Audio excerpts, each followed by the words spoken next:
Sir ಈಗ ಸಿದ್ದರಾಮಯ್ಯನವರು ಬಜೆಟ್ಗೆ ಭಾಳಷ್ಟು ಸಿದ್ಧತೆ ಮಾಡ್ಕೊಂಡಿದ್ದಾರೆ, ನೀವೇನಾದರೂ ಎಕ್ಸ್ಪೆಕ್ಟೇಷನ್ ಇಟ್ಕೊಂಡಿದ್ದಾರೆ ಸರ್? ನಾವೇನು ಅಲ್ಲಿ ರೊಕ್ಕನೇ ಇಲ್ಲ, ಏನು ಎಕ್ಸ್ಪೆಕ್ಟೇಷನ್ ಇಟ್ಬೋದು?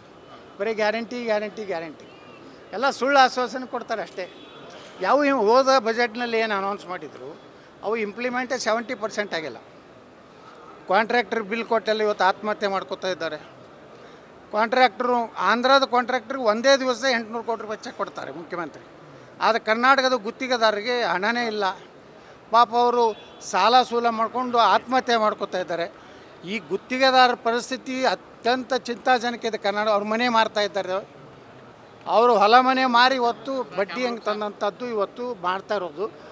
ಇದು ಕರ್ನಾಟಕದ ಆರ್ಥಿಕ ಸ್ಥಿತಿ ಸ್ಪಷ್ಟವಾಗಿ ಕನ್ನಡಿದೆ. ಈ ಬಜೆಟ್ ತೊಗೊಂಡು ಏನು ಮಾಡೋದು? ಬಜೆಟ್ನಲ್ಲಿ ಅದೇ ಹೇಳ್ತಾರೆ, ಅದನ್ನು ಮಾಡ್ತೀನಿ ಇದನ್ನು ಮಾಡ್ತೀನಿ.